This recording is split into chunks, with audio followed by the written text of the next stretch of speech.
On chantait autrefois, peut-être on chante encore, à nouveau réunis pour louer le Seigneur. Amen. Ah, que c'est bon de vous voir. Mon épouse et moi, nous étions avec l'Église ici cet été pour 3 belles semaines, 3 beaux dimanches, où on s'est réjouis dans la louange et on s'est réjouis ensemble, le peuple de Dieu, de Montmagny. Merci à Mimi pour ce moment de louange et merci pour ton partage. Je vais avoir l'occasion d'y revenir. Comment le Seigneur fait bien les choses, c'est vrai? Mon épouse et moi, on connaît Myriam depuis 30 quelques années, 35 ans, 37 ans. On dirait pas, hein? On dirait que ça fait maximum.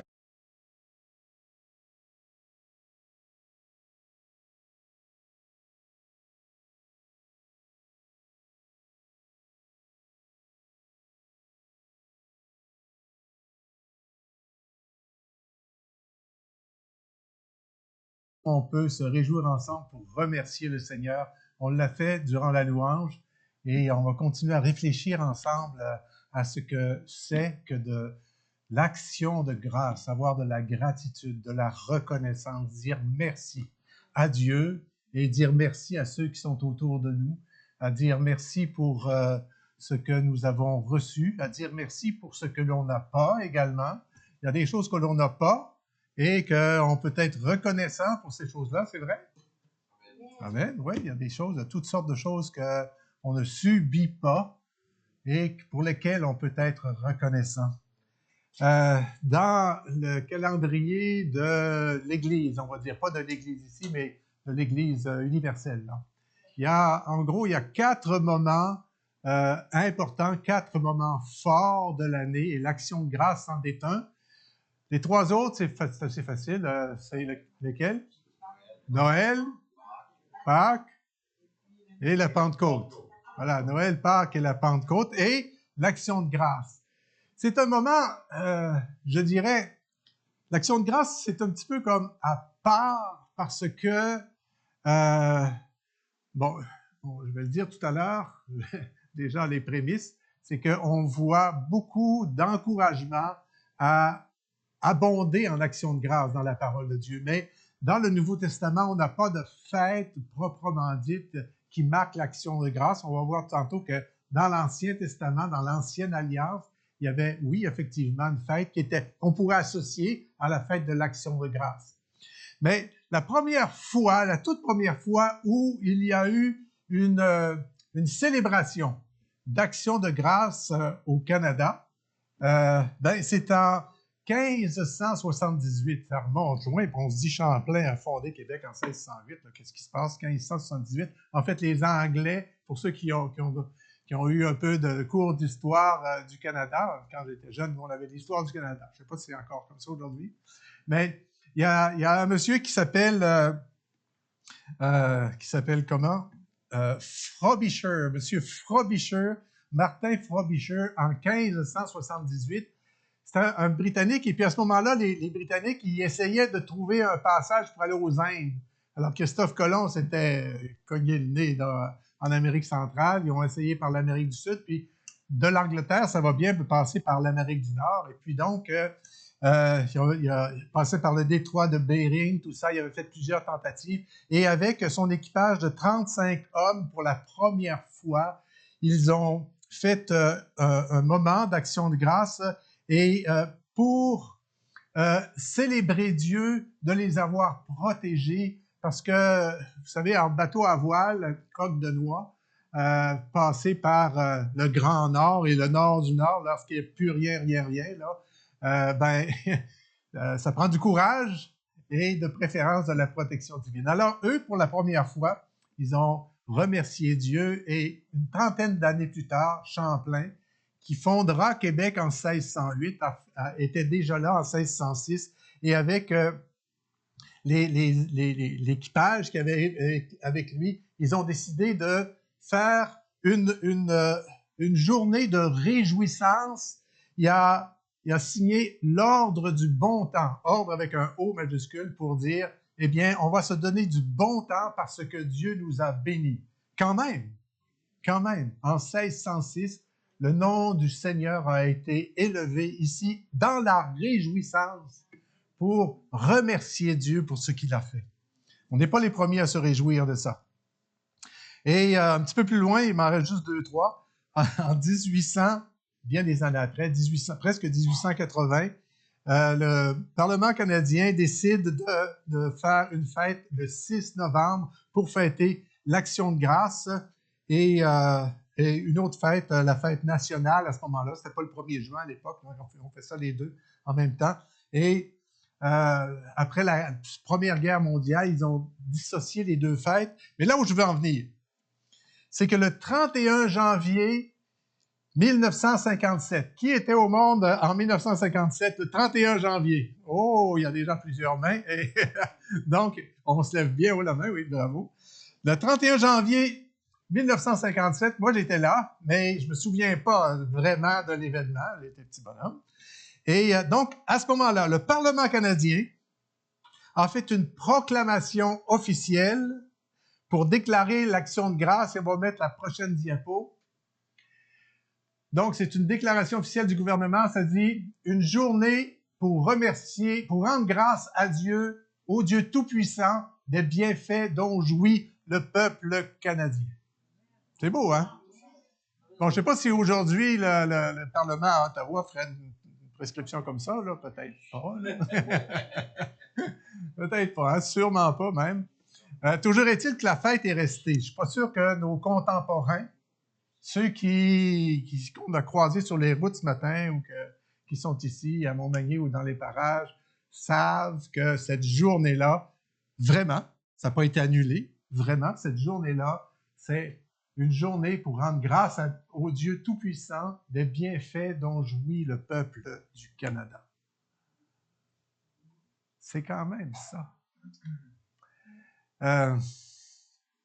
Donc, on peut être reconnaissant. On fête la fête. Officiellement, c'est demain, mais bien sûr, on va dire que c'est aujourd'hui. Et donc, la fête de l'Action de grâce. La prochaine diapo nous rappelle que c'est une journée de réjouissance. On se réjouit dans le Seigneur. On se réjouit dans le Seigneur. Il y a tellement d'occasions pour lesquelles on a le cœur meurtri, il me semble, tout au long de l'année. Je suis content d'être avec vous ce matin dans un moment de réjouissance. C'est un moment où on fait la fête. Et il y a un sens particulier qu'on a perdu de vue, nous, aujourd'hui, je veux dire nos contemporains. Vous savez, à l'époque, fêter l'Action de grâce, alors que c'était une fête associée à la moisson. Vous savez, de ce temps-ci de l'année, peut-être vous avez déjà cuit votre premier gros bouilli avec du chou dedans. On fait les récoltes des jardins, dans les jardins, je veux dire. Et on reçoit les gens, puis on tue pas le veau gras, mais le cochon, et puis bon, etc. On se fait de la nourriture, puis on fait une réjouissance. Aux États-Unis, tout le monde le sait, c'est très, très, très couru. C'est le Thanksgiving, là. C'est aussi une fête aussi populaire que Noël pour certaines familles. Puis bon, en tout cas, il faut se souvenir de la chose suivante. C'est que si, mettons, on se reporte là, puis on est au mois de février, le 15 février. Mettons, aujourd'hui, c'est le 15 février, puis vous dites là, en sortant d'ici, mettons, je vais aller m'acheter une bonne douzaine d'oranges, puis un ananas, puis des kiwis. Vous allez à l'épicerie, puis vous sortez avec vos affaires. Au 15 février, en 1608, là, il n'y a personne qui sortait du IGA ou de quoi que ce soit pour aller chercher des oranges. C'était le moment d'abondance. Quand j'étais petit bonhomme, là, on mangeait des fraises. Moi, je suis de Québec, donc on allait à l'île d'Orléans, puis on mangeait des fraises fin juin. L'école finissait, puis c'était le temps des fraises. Puis là, il fallait manger des fraises parce que ça durait 3 semaines. Puis au mois de janvier, on ne trouvait pas de fraises. D'accord? Alors, les gens dans les colonies en 1600, 1700, 1800, nos ancêtres, eh bien, lorsque arrivait le mois de janvier, février, mars, ben, ils mangeaient des pommes de terre, ils mangeaient des carottes, des navets. Puis du céleri, c'était non. La laitue, c'était non. Et puis toutes les autres choses comme ça.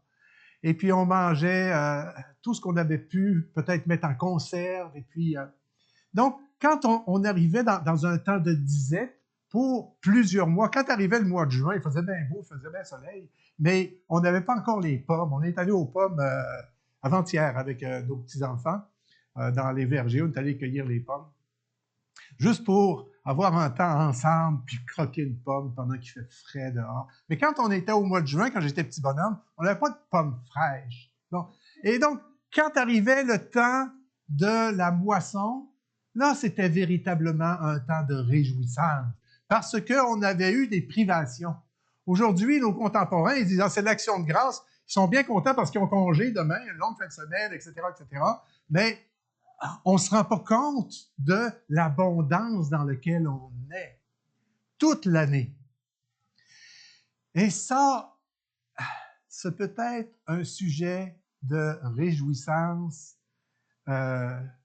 permanent en nous, de se réjouir constamment tout au long de l'année, de voir dans quelle bénédiction le Seigneur nous a donné, les bénédictions matérielles pour lesquelles le Seigneur nous bénit. Le Seigneur nous bénit de toutes sortes de bénédictions matérielles, c'est vrai? Et je pense que je suis certain, ma conviction théologique, c'est que ce qui intéresse véritablement, profondément, le Dieu de bonté, le Dieu de générosité, c'est des bénédictions spirituelles. De travailler fort de nos mains pour sortir le fruit de la terre, ça fait du bien à l'âme également. Amen? Et le Seigneur nous fait du bien par ce moyen-là. Mais le Seigneur, ce qu'il veut, c'est que notre âme, notre bonheur soit rempli, notre bonheur vienne nous rejoindre. Il me semble que c'est quelque chose de inné à l'intérieur de nous. Quand on a une grande joie, on veut la partager à tout le monde. C'est vrai? J'ai pris ma retraite officielle du travail. J'étais directeur les dernières années, les 15 dernières années peut-être. J'étais directeur d'un réseau de librairies chrétiennes à Montréal, je l'ai dit déjà à d'autres occasions. Et donc, les dernières années ont été très, très difficiles au travail. Pour moi, c'était extrêmement difficile. Mais j'ai amené mon travail jusqu'au bout et on avait fait une transition. Moi, j'étais directeur, donc l'autre directeur a été embauché à partir du 15 ou du 30 février. Il a pris son poste, puis je suis resté 3 mois avec lui. J'avais dit que le premier mois, je vais marcher devant. Le deuxième mois, je vais marcher à côté de lui. Puis le troisième mois, je vais marcher derrière lui, l'accompagner pour y passer le fly là, pour avoir une transition. On a fait ça exactement comme ça. Mais écoutez bien, entre-temps, on était déménagé, ça c'était à Montréal, la librairie, puis ça faisait 2-3 ans qu'on était à Thetford Mines. Je faisais mon travail à distance, etc., etc. Et donc, j'avais connu un peu mes voisins. Et le jour où j'ai pris ma retraite, j'ai rencontré mon voisin Yvon, puis j'ai dit « Hey Yvon, tu sais pas quoi? Je suis à la retraite. » J'étais tellement content.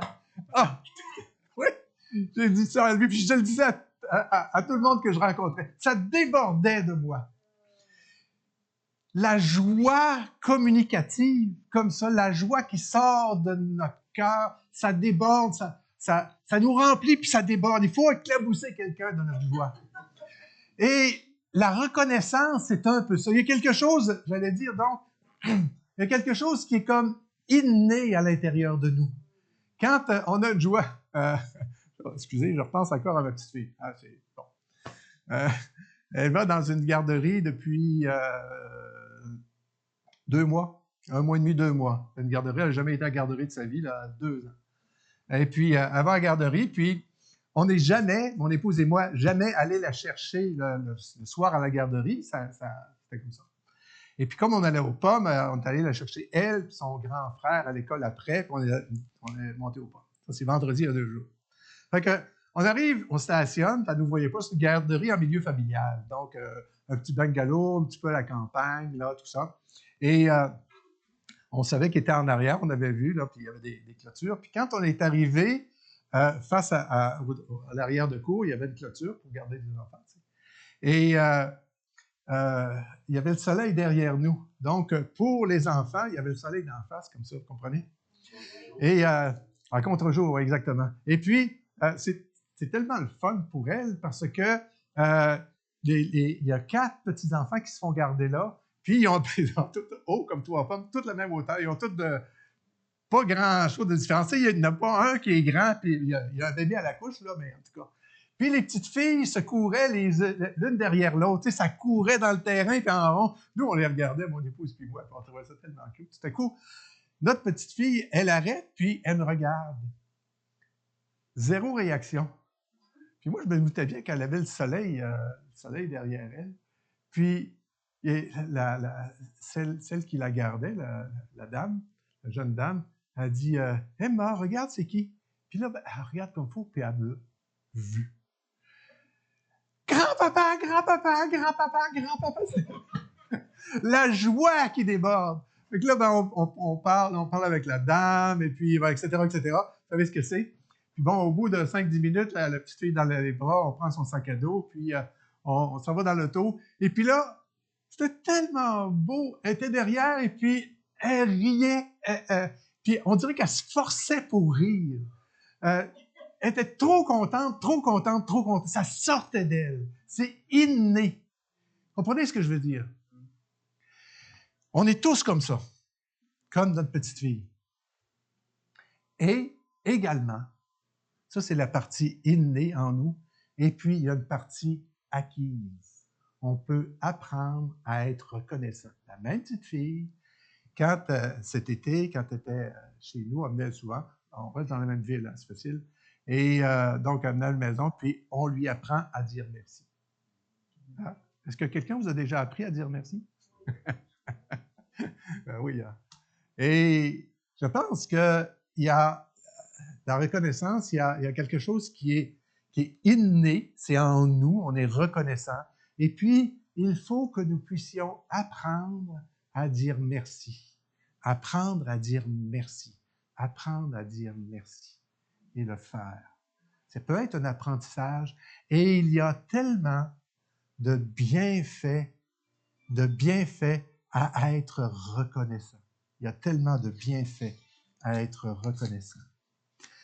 Dans l'Ancien Testament, il y avait, sur la prochaine diapo, merci. Dans l'Ancien Testament, il y avait plusieurs fêtes officielles. Il y avait 7 fêtes. Je les ai notées. Je vais juste vous les donner rapidement comme ça. Il y avait la fête des trompettes. Il y avait le Yom Kippour, qui est la grande fête du pardon. La fête du tabernacle, qui est la protection divine. Merci pour la protection divine. La fête de la Pâque, la libération du peuple.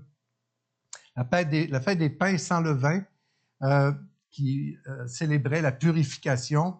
La fête de la Pentecôte, dont j'ai glissé un mot, c'est pour célébrer le fait que la Torah, la loi, l'Ancien Testament, a été donnée au peuple juif. Ça, c'était la Pentecôte. Et pour nous, c'est un peu la même chose. C'est le Saint-Esprit qui nous a été donné. C'est un peu la même chose.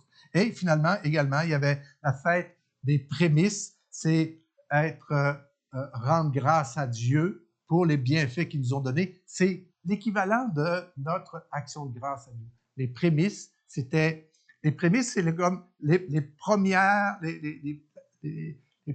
éléments de la moisson. Les prémices, les premiers éléments de la moisson. Donc, c'est la fête de l'action de grâce. Dieu avait dit au peuple, vous allez stopper tout travail et vous allez organiser une grande fête pour les prémices. Les autres fêtes, il y avait 7 fêtes, et les autres fêtes également. Mais vous allez organiser la grande fête des prémices pour vous réjouir. Dieu veut que nous nous réjouissions. Je disais tout à l'heure, parfois, dans la vie chrétienne, il y a des moments où on est contrit, où on est affaissé, mais Dieu veut également que nous puissions nous réjouir. Et je connais des chrétiens, ou j'ai connu des chrétiens peut-être, chez nous, les chrétiens évangéliques, Pentecôte, tout ça, mais également dans d'autres aspects de la chrétienté. Il y a tellement d'aspects dans la chrétienté, à travers le monde, je veux dire. Il y a des chrétiens qui semblent porter leur vie chrétienne comme un fardeau continuel, toujours appesanti, toujours marcher à genoux, toujours sur un fardeau, parce que la vie chrétienne, parce que le monde est méchant, parce que ci, parce que ça va mal, etc., etc., etc. Un cœur contrit constamment. Et ça, je pense que ce n'est pas rendre justice, ce n'est pas rendre gloire à Dieu. Dieu veut nous voir heureux, c'est vrai? Dieu veut nous voir heureux. J'en ai parlé cet été. Le désir de Dieu, c'est que nous soyons heureux. Il nous a donné la loi de l'Ancien Testament, il nous a donné le Saint-Esprit. C'est marqué textuellement, afin que vous soyez heureux. Afin que vous soyez heureux.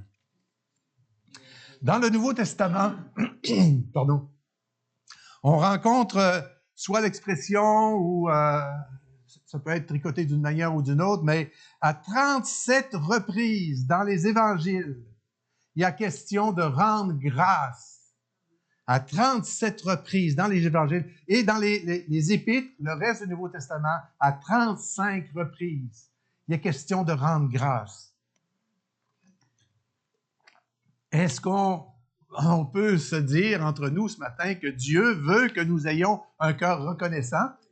Amen. À peu plus que 70 endroits dans le Nouveau Testament, il est question de se réjouir. Et il y a une habitude que l'on a dans l'Église qui est tellement une belle habitude, c'est que nous débutons le culte par la louange. On a à notre Église, à d'Israélie, il y a entre autres une jeune femme, je dirais, qui s'est fait baptiser il y a 3 ans. Et dans tous les baptêmes que j'ai vus, il y avait 4 baptêmes, je crois, ce matin-là. Il y avait 2 de ces baptêmes-là, elle et un jeune garçon. Je ne sais pas trop si je ne sais pas quel âge il pourrait avoir, plus que 20 ans en tout cas. Ils se sont fait baptiser tous les deux et ils ont donné leur témoignage, ou ils ont fait donner, le garçon a fait donner son témoignage, je vais vous dire pourquoi. Les deux sont trisomie 21, et le garçon, il est sourd et donc muet. Et sa tante, sa mère est décédée l'année dernière, et sa tante le garde, c'est une chrétienne, vient à l'église, et ils se sont fait tous les deux baptiser, et sa tante servait d'interprète, là. Pourquoi tu veux te faire baptiser? Parce qu'il aime Jésus, il disait avec les signes, je ne connais rien dans ça. Et l'autre jeune femme qui s'est fait baptiser également, elle a pu donner son témoignage, était extrêmement timide. Mais c'est sa mère adoptive, c'est une petite fille qui a été adoptée, bébé, et elle également, parce qu'elle aime Jésus. Et je ne me souviens pas de ce qu'ils ont dit, là, d'accord? Mais ça a été certainement les 2 baptêmes les plus beaux que j'ai vus dans ma vie. C'était extraordinaire. Et donc, cette jeune femme-là, à travers les années, donc, je parle avec sa mère, puis elle est timide, j'ose pas trop, j'y parle un petit peu, puis tout ça, mais, tu sais, donc, j'ai dit, la semaine dernière, dimanche dernier, une petite tape sur l'épaule, j'ai dit bonjour, juste comme ça, parce que, bon. Et sa maman disait qu'une des choses qu'elle préfère dans la vie, c'est la musique chrétienne. Elle s'enferme dans sa chambre, puis la musique chrétienne, puis elle chante, et puis son bonheur, elle le trouve là. Et puis, ça, j'ai appris ça quand on est arrivé à Israël. Ça fait 5 ans qu'on est là, donc à peu près. C'est des gens que je connaissais depuis longtemps, sa maman, puis bon, on se met à parler après les cultes, vous savez comment ça se passe. Puis elle me raconte ça. Ça reste sur mon cœur. Et puis tout à coup, pendant la semaine, il me vient quelque chose. Le dimanche suivant, au début du culte, quand elles arrivent, la maman puis la jeune femme, elles arrivent, j'ai dit, tu sais, par rapport, toi, ce que tu aimes, c'est vraiment la musique chrétienne. Ben, imagine-toi que la première chose que l'on fait à l'église le dimanche, c'est on chante des cantiques.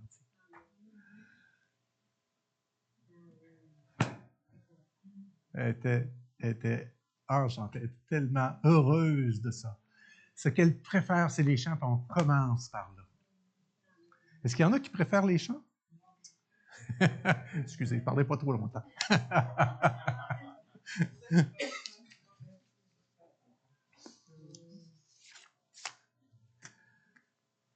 Sur la prochaine diapo. La gratitude comme discipline spirituelle. Ça peut paraître étrange, hein? Ça ici. Vous savez, on parle des disciplines spirituelles. C'est quoi une discipline spirituelle? C'est de faire quelque chose, puis au travers de cette chose que l'on fait, avec discipline, bien, on va grandir spirituellement. Ça peut être la prière. La prière, c'est une discipline spirituelle. Il peut y avoir beaucoup d'autres sortes de disciplines spirituelles. Et je crois que l'action de grâce, le remerciement, c'est une forme de discipline spirituelle parce que quand ça entre dans notre vie, quand ça entre dans notre existence, quand on prend l'habitude, comme Myriam a fait avec son mari, ils ont pris l'habitude, ils sont en train d'ancrer cette habitude-là dans leur vie, je vais y revenir, ben, ça bonifie notre personne, ça change qui on est. J'ai parlé beaucoup de ça cet été, il y a tellement dans la chrétienté, tellement de conseils dans le Nouveau Testament qui nous sont donnés pour faire de nous des meilleures personnes. C'est le but de Dieu. Puis, on peut s'imaginer que c'est des choses tellement compliquées. Ben non. C'est simple. Il y a des choses qui sont tellement simples. Il y a des choses qui sont plus dures, plus difficiles. Résister à ceci, le combat spirituel, des choses comme ça. Et vous savez, j'ai dit ça à des dizaines de personnes dans ma vie par le passé. Le salut, là, si c'était compliqué, ce ne serait pas juste. Le salut, si c'était quelque chose de compliqué à comprendre, et puis ce ne serait pas juste. Parce que le salut, c'est pour tout le monde. Regardez ces deux personnes-là qui se sont faites baptiser. Un sourd-muet.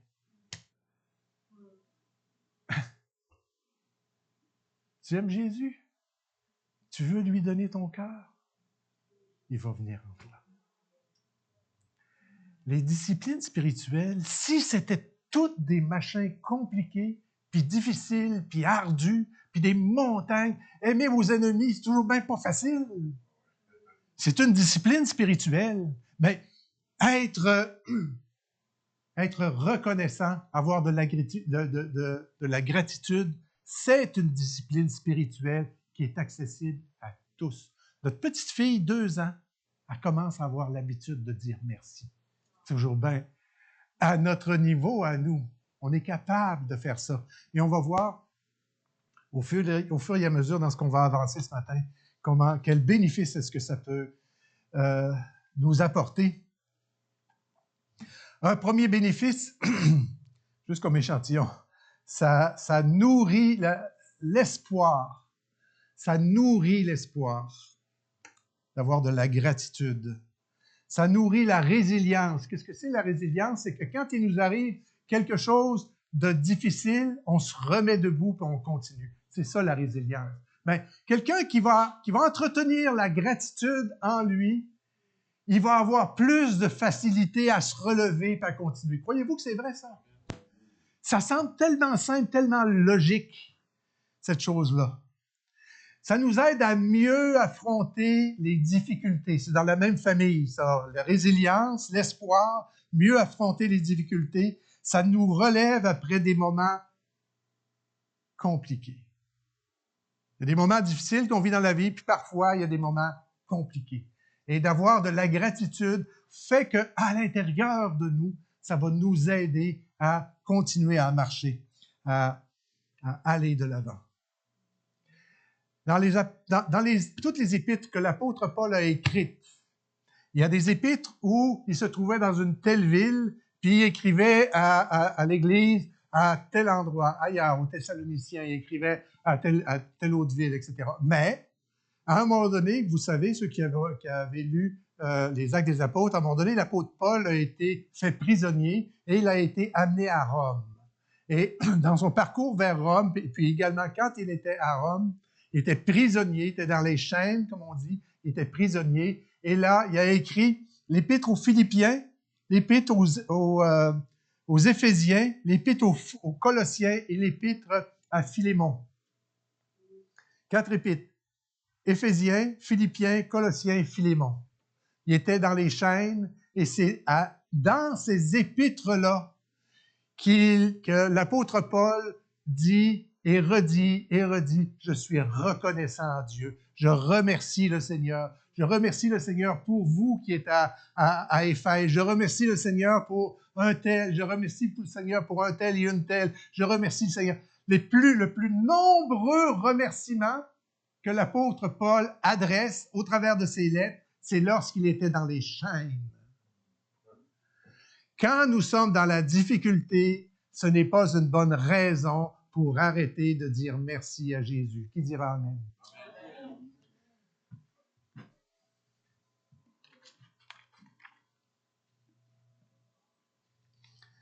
J'ai une note ici qui dit, c'est dans les moments difficiles, peut-être les moments de privation, les moments de maladie, les moments de deuil, c'est dans les moments difficiles où on est le plus à même de reconnaître ce que le Seigneur nous a donné, de reconnaître de reconnaître la valeur des choses. C'est vrai?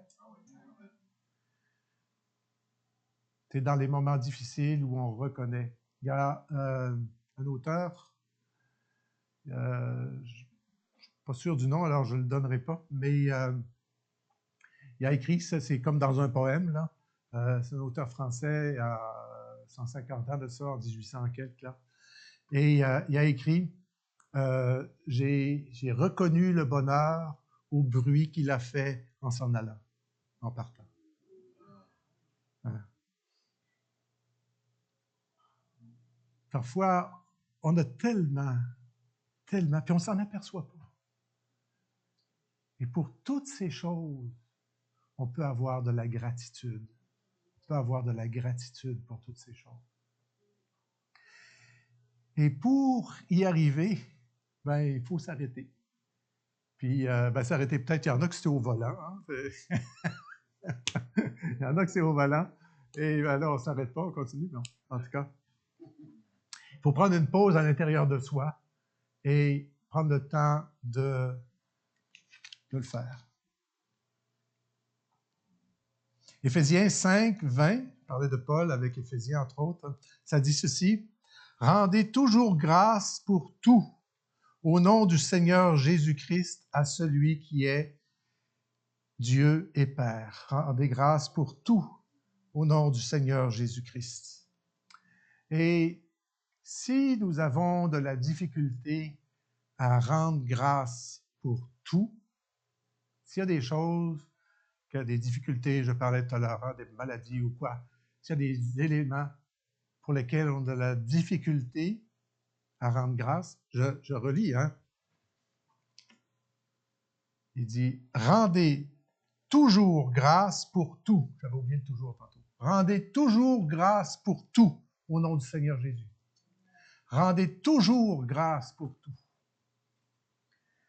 Eh bien, effectivement, il peut y avoir des moments où c'est au-dessus de nos forces, on va le dire comme ça, de rendre grâce pour certaines choses dans notre vie. Eh bien, je pense que c'est une prière qui serait acceptée par Dieu de dire, Seigneur, aide-moi.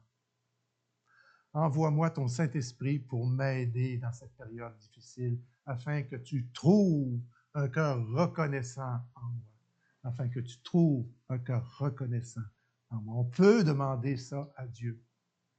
Et je crois que ça va tellement faire le bonheur de Dieu, en quelque sorte. Je voulais apporter brièvement le témoignage, enfin, de Paul et de Silas qui sont en prison. Je vais le lire dans les Actes des Apôtres. Donc, au chapitre 16, verset 25, ceux qui prennent des notes, ça dit ceci. Paul et Silas étaient en prison, d'accord? Je le lis dans la version Nouvelle Bible seconde. Ça dit, « Vers le milieu de la nuit, Paul et Silas priaient et chantaient des louanges à Dieu. les prisonniers, les entendaient. Tout à coup, il se produit un grand tremblement de terre, les fondations de la prison furent ébranlées. À l'instant même, toutes les portes s'ouvrirent et tous les liens se détachèrent. Le geôlier se réveilla et lorsqu'il vit les portes de la prison, il tira son épée et il faillit se supprimer. Et là, l'apôtre Paul va l'arrêter, etc., etc. C'est au milieu de la nuit, Paul et Silas, ils sont là, ils sont en train de chanter des louanges, de glorifier Dieu, de rendre grâce à Dieu, de glorifier Dieu. Et là, il y a un tremblement de terre. Donc, jeune chrétien, moi, quand j'ai lu ça pour la première fois, je me souviens très bien dans quel appartement au centre j'étais, à l'étage. Et donc, je dis ça, puis j'essayais d'imaginer, je fais souvent ça, j'essaie d'imaginer le contexte pour voir un petit peu sortir les choses. Et puis, il y a eu un tremblement de terre, les portes de la prison sont ouvertes. C'est assez facile, en fait. Tu sais, la porte est fermée, il y a une barrure qui est là, ça bouge, ça bouge, ça bouge, là, ça lâche et puis ça ouvre. C'est correct, hein? OK, on continue. La phrase d'ensuite, ça dit, les liens, il y avait des chaînes, puis il y avait des bracelets aux deux mains, puis avec quelque chose qui visse là, ça branle, mais ça lâche pas. Les liens aux pieds puis aux mains, ça lâche pas. Il louait Dieu, il y a eu un tremblement de terre, les portes se sont ouvertes, les liens sont tombés de tous les prisonniers. Quel témoignage! Quel témoignage pour nous également, 2000 ans plus tard, qui lisons ça. Et puis, si vous me permettez de spiritualiser ça un petit peu, de dire que dans notre vie, lorsque on commence à louer le Seigneur, on voit des libérations qui arrivent pour nous. Des libérations qui arrivent sur nos chaînes, notre prison. Il y a des choses qui s'ouvrent quand on se met à louer le Seigneur, à être reconnaissant, un cœur reconnaissant pour les choses que Dieu nous donne.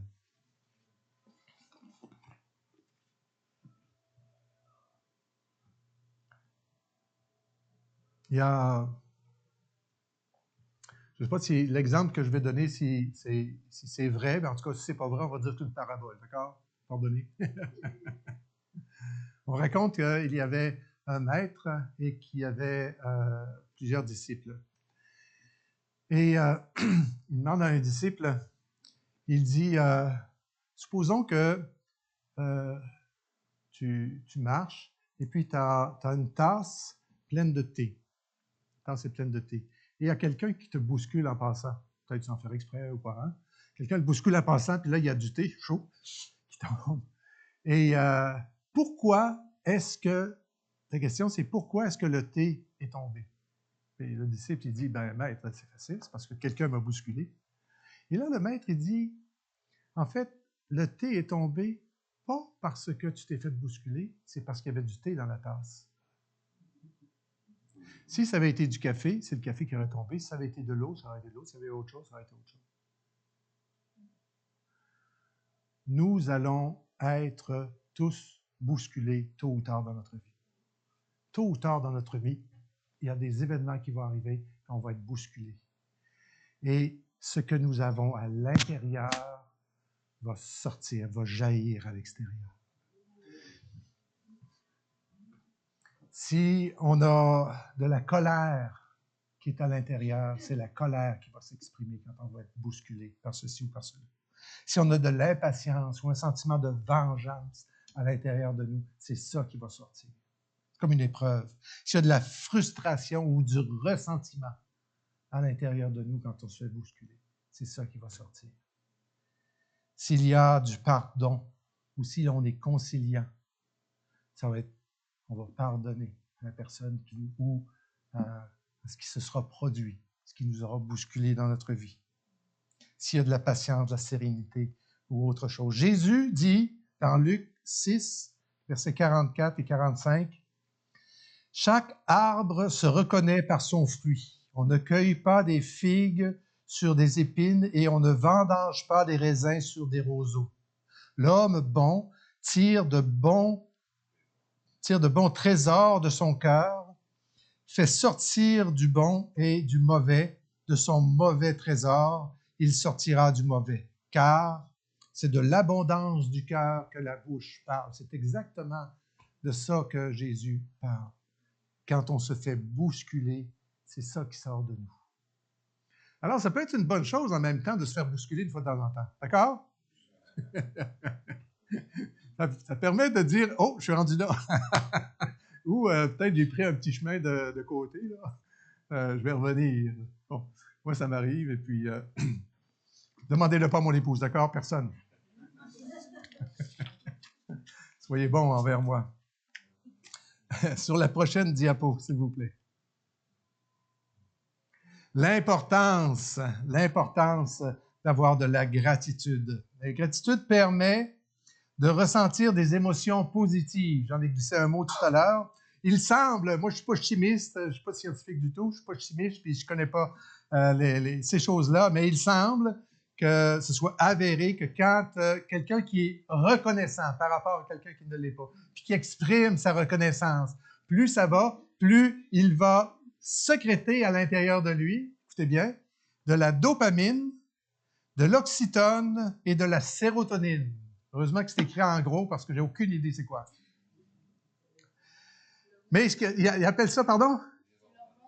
L'hormone du bonheur. J'ai écrit sur ma feuille. Exactement. Ça s'appelle l'hormone du bonheur. Et puis, pour sécréter à l'intérieur de nous, c'est là en latence, et pour que le corps en produise, bien, une des choses, c'est certainement pas la seule, j'espère, une des choses, c'est que quand on se met à être reconnaissant, bien, c'est ça qui se passe à l'intérieur de nous. Être reconnaissant nous rend plus heureux. C'est comme démontrer dans l'éprouvette. Être reconnaissant produit, ça nous aide à profiter davantage du moment présent. C'est vrai. Ça nous aide à construire des relations plus solides. Quand on est reconnaissant avec les autres, là, c'est vrai, hein? Ça peut nous aider à construire des relations plus solides. J'aurai un exemple tout à l'heure. Ça renforce, ça donne de la force à notre compassion. La compassion, c'est une vertu chrétienne qui est pas seulement chrétienne, c'est une vertu extraordinaire, la compassion véritable. La compassion. Ça renforce la compassion. Ça nous aide à nous sentir mieux dans la vie face à nos amis, notre famille, tout ça. Ça nous aide à avoir plus d'espoir, plus d'optimisme et d'estime de soi. Les bienfaits de l'action de grâce, j'en parlais tantôt, juste à l'instant, là, avec l'hormone de la compassion, c'est comme ça que ça se dit? L'hormone du bonheur, oui. Merci beaucoup. L'hormone du bonheur. Ça fait, avoir de la gratitude, de la reconnaissance, c'est pas seulement ça, ça nous aide également dans d'autres choses qui sont physiques, ça nous aide à avoir un meilleur sommeil et avoir une meilleure résistance physique. C'est quand même quelque chose, comme résister à les rhumes et toutes ces choses-là. Encore une fois, moi je ne suis pas médecin, je ne connais pas ces choses-là, je suis plus théologien, mais c'est ce qu'on dit pour les vertus. Sur le plan physique, maintenant sur le plan émotionnel, ça nous permet d'avoir un esprit positif, être plus positif dans la vie, avec tous les bienfaits que ça donne d'être plus positif dans la vie. Ça réduit le stress et ça réduit l'anxiété. Croyez-vous ça? Que ça réduise le stress? Être reconnaissant, je pense que c'est vrai ça. Et que ça réduise l'anxiété. C'est tellement beau! C'est tellement extraordinaire. 37 fois dans les évangiles où on est encouragé. 35 fois dans les Épîtres, 70 fois, 72 fois dans le Nouveau Testament. Ça s'adresse à nous, le Nouveau Testament. On est encouragé à aller dans cette chose-là parce qu'il y a de bonnes raisons. À l'époque où ça a été écrit, il n'y avait pas tous les psychologues, puis les médecins, puis les chimistes, et puis il y avait l'Esprit de Dieu qui inspirait ces choses-là parce que Dieu veut que nous soyons heureux. Il n'a pas attendu 2000 ans qu'on découvre ça dans les laboratoires. Il l'a donné tout de suite au peuple de Dieu qui est nous, immédiatement, parce que Dieu nous aime. Il nous aime passionnément.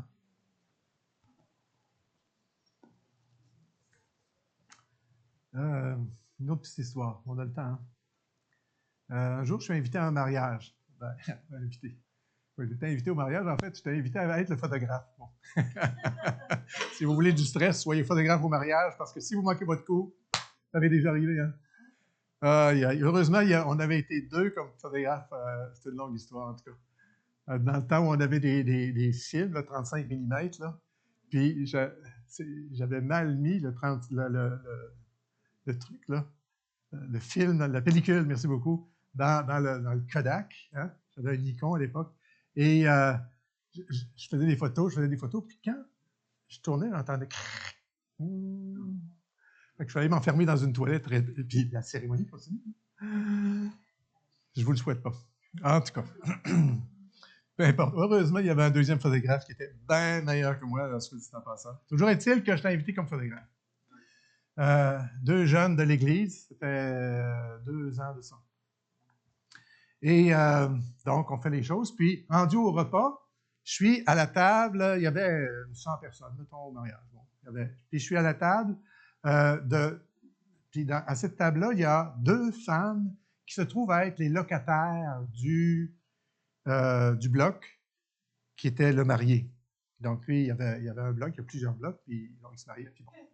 Alors, ces deux femmes-là avaient été invitées, un peu pour que ça serve de témoignage et puis tout ça. Puis, qu'est-ce que vous faites? Il y a une des deux qui dit, je travaille à la quincaillerie Amtel, à Thetford, puis vous, qu'est-ce que vous faites? Vous êtes pasteur.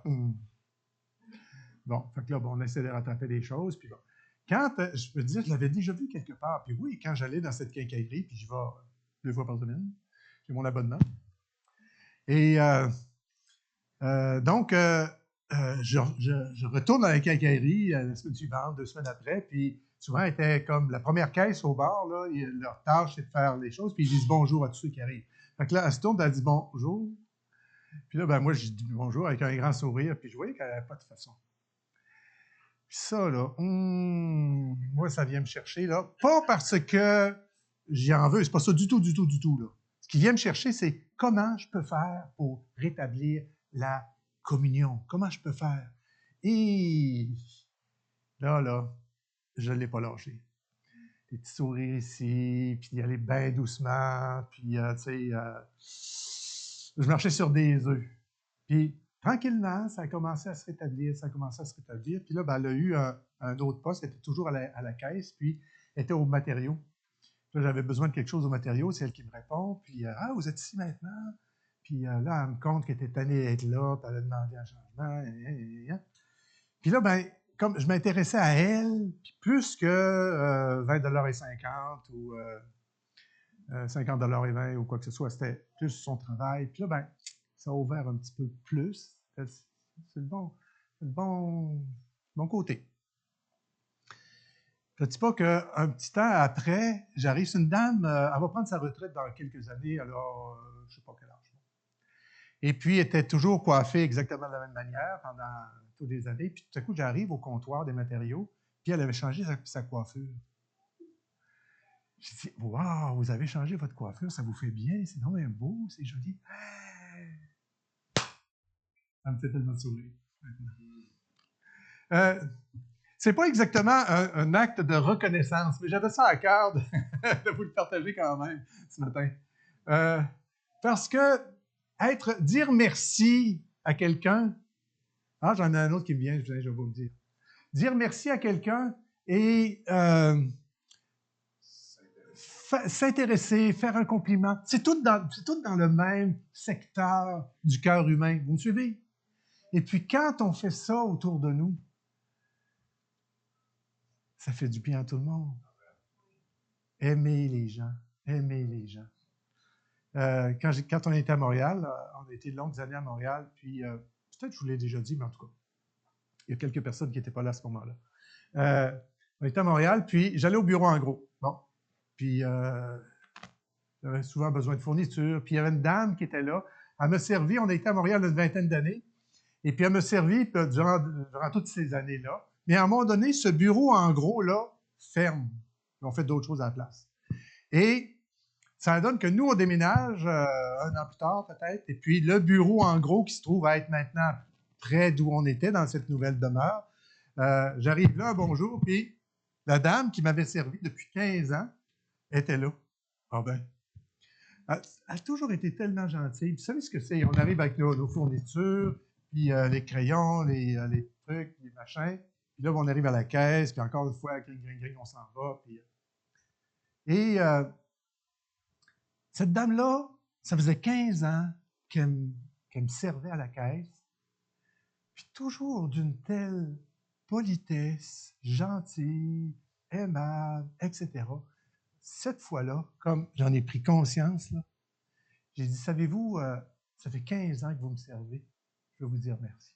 Ben, je pense, dans mon genre, c'est plutôt de dire, je veux vous dire un grand merci. Pourquoi? Pourquoi? Ben, ça fait 15 ans que vous me servez avec bonheur, avec gentillesse. Cette femme-là méritait un merci de la part d'un monsieur. C'est des choses qu'on peut faire. C'est tellement facile d'être. Remercier, c'est rendre grâce. Hein? Remercier, c'est rendre grâce. De rendre grâce à Dieu, mais de rendre grâce à nos contemporains. Vous êtes la lumière du monde. Sur l'autre diapo, un autre thème. Cultiver la gratitude, apprendre à faire du vélo, échanger un sourire, avoir une conversation agréable, des gestes gentils pour un ami ou une inconnue, remercier les personnes pour les petites choses, remercier pour, par exemple, une réussite que vous avez eue. Vous avez réussi un examen, une tâche compliquée, vous vous étiez dit, demain, je fais du ménage. Puis le lendemain, vous dites, demain, je fais du ménage. Puis le lendemain, vous dites, demain, je vais faire du ménage. Oui. Puis à un moment donné, vous dites, aujourd'hui, j'ai fait mon ménage. On peut se remercier. Tu as fait un bon coup, Antoine. Passer la tondeuse, je ne sais pas quoi. Remercier pour les petites choses. Remercier pour les grandes choses, c'est plus facile, mais remercier pour les petites choses, il faut prendre l'habitude de ces choses-là. Remercier pour la santé. Remercier pour la beauté qui nous entoure ou qui est juste devant vous, devant le miroir. Je te loue, Seigneur, de ce que je suis une créature si merveilleuse. Et pour cultiver ça, il faut prendre la décision, comme Émilie et son mari ont fait cet été, de dire, on va le faire. Ils le font à leur manière. Il y en a d'autres qui vont dire, je vais consacrer un petit livre. Je me suis acheté un paquet, une vingtaine de petits livres. Vous savez, les livres que c'est juste des lignes dedans, il n'y a rien d'écrit, c'est nous qu'il faut écrire. Je me suis acheté toute une pile cet été parce qu'il y a toutes sortes de choses que je fais, puis une des choses que je veux faire, c'est d'écrire des éléments pour lesquels j'ai à me réjouir. Le Seigneur, faire ça quotidiennement. J'en avais parlé cet été. Il y a un frère dans l'Église qui fait ça depuis une cinquantaine d'années, même un peu plus peut-être, un frère d'un certain âge, et grand bien lui fasse. Avoir des moments où on se discipline à dire à tous les jours, je trouvais ça très bien tantôt de dire, à tous les jours, on va rendre grâce à Dieu, puis on n'a pas le droit de prendre ce qui était hier puis ce qui était avant-hier. C'est déjà pas pire. On peut se donner plus ou moins, quelque chose comme ça, mais c'est une excellente idée, je trouve ça bien. Remercier Dieu pour toutes sortes de... Il y a tellement, il me semble qu'il y a tellement de sujets de remerciements qu'on peut avoir que quand on commence à les noter, qu'on demande au Saint-Esprit de nous les rappeler, on peut en remplir des cahiers. Il me semble. Ça peut être juste un mot, mais ça peut être 2 pages, 3 pages qu'on se met à écrire tout à coup pour remercier Dieu en s'expliquant soi-même, une espèce de journal, hein, en s'expliquant soi-même les tenants, les aboutissants qui nous a été donnés. Si dans votre vie, vous avez de la nourriture, des vêtements, un toit et un lieu pour dormir, vous faites partie du 75%. Vous êtes dans les 25%. Il y a 75% des personnes sur la Terre qui manquent soit de nourriture régulière, de vêtements qui ont de l'allure, d'un toit sur la tête qui n'est pas tout percé, et puis d'un lieu pour dormir. Si vous avez ces choses-là, en voilà des sujets de remerciement. pour le Seigneur. C'est comme des acquis. Moi, j'ai jamais dormi dans la rue. J'ai dormi dans le bois. Ouais, c'était volontaire. Oui, c'est ça. Mais j'ai jamais dormi dans la rue. J'ai entendu, il y a longtemps de ça, quelqu'un avait parlé avec un sans-abri à Sherbrooke, puis cet homme-là avait eu une vie avant. Dans sa vie avant, il avait été pasteur.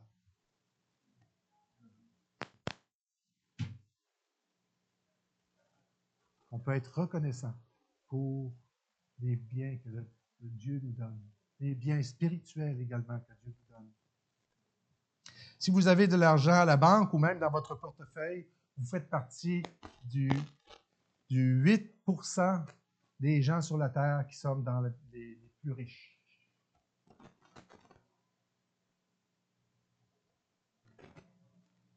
Si vous n'avez jamais connu la guerre ou la torture ou la famine, vous êtes plus, comment dire, je ne vais pas dire béni, mais plus choyé que 50 millions de personnes vivant actuellement sur la Terre. 50 millions de personnes vivant sur la Terre.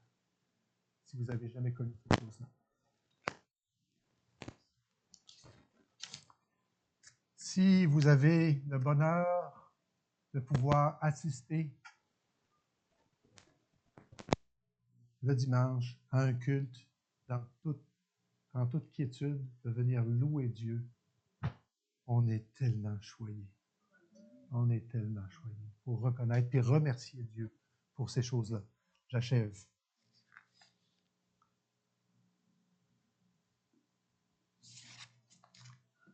On va prendre la prochaine diapo.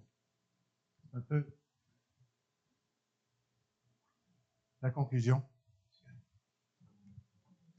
Je vais vous lire ceci, ce que j'ai écrit. Il m'a été dit, je vais me mettre une note pour le lire. En résumé, pratiquer la gratitude, c'est développer des sentiments qui doivent nous faire du bien. Développer la gratitude, c'est développer des sentiments qui doivent nous faire du bien. Être reconnaissant doit nous permettre de mieux apprécier qui vous êtes et ce que vous avez autour de vous pour vous sentir naturellement plus heureux. Cette pratique régulière encourage un état d'esprit optimiste et augmente la production d'hormones du bonheur, contribuant ainsi une meilleure santé mentale et physique plus globale. En terminant donc, 2 versets. Colossiens 2, 6 et 7, ça dit « Ainsi, comme vous avez reçu Jésus-Christ, le Sauveur, vivez en lui, enracinez-vous et construisez-vous en lui. Affermissez-vous dans votre foi, conformément à ce que vous avez été enseigné. » Je parlais avec quelqu'un avant la réunion qui me disait, une personne là, de prendre conscience constamment que Dieu est avec moi, Dieu est avec moi, Dieu est avec moi. C'est ça que ça dit ici. Je le relis. Ainsi, comme vous avez reçu Jésus-Christ, le Seigneur, vivez en lui. C'est ça que ça veut dire. Vivez en lui. Enracinez-vous et construisez-vous en lui. Affermissez-vous dans la foi, conformément à ce qui vous avait été enseigné et abondez en actions de grâce. Colossiens 2, 6 et 7, verset 7, abondez en actions de grâce. C'est notre dernier verset pour ce matin. Rendez grâce en toutes choses. C'est dans 1 Thessaloniciens 5, 18. Rendez grâce en toutes choses, car c'est à votre égard la volonté de Dieu en Jésus-Christ. Rendez grâce à toutes choses. Amen. Seigneur, nous te rendons grâce véritablement ensemble à ce moment ici pour ta bonté, ta bienveillance, pour ton amour, pour toutes les choses que tu nous as appelés à vivre en toi afin que nous soyons heureux. Merci Seigneur Dieu de la direction que tu veux que nous prenions quotidiennement, que nous puissions être la lumière du monde, le sel de la terre, que nous puissions être, Seigneur Dieu, et ayant été créés à ton image, que nous puissions de plus en plus, tous et chacun qui sommes ici ce matin et qui écoutent à distance, que nous puissions, Seigneur, te ressembler, d'être de plus en plus ressembler à ton image. Merci, Seigneur, de tout ce que tu as fait et merci pour tes plans d'amour qui sont constamment en train de s'exprimer, de s'établir dans chacune de nos vies. Merci, Seigneur. Amen. Bon dimanche.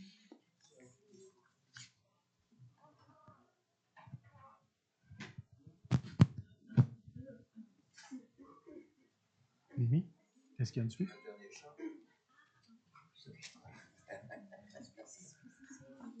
On invite Mimi.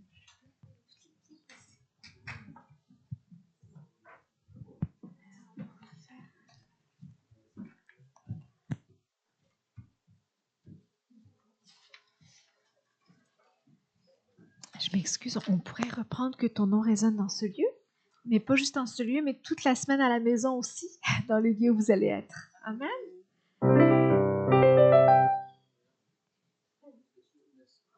Ah, OK. Tu préfères merci? Oui, il n'y a pas de souci. On va faire merci finalement.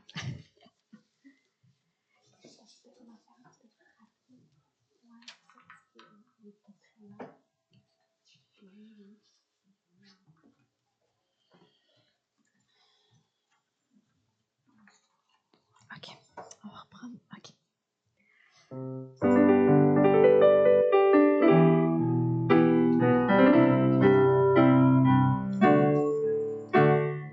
Merci pour ta bonté.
Jésus,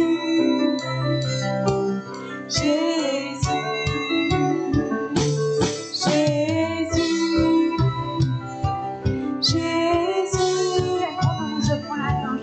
en ton nom, nous offrons la louange. À ton nom, nous offrons la gloire. Car tu, notre Dieu éternel, que ta main brille sur nous. Que ta face brille sur nous. Que ta face brille sur nous.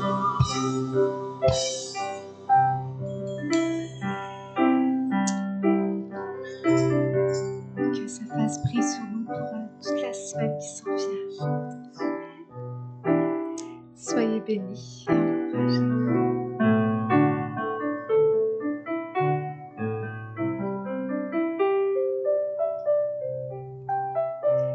Bon dimanche. Amen.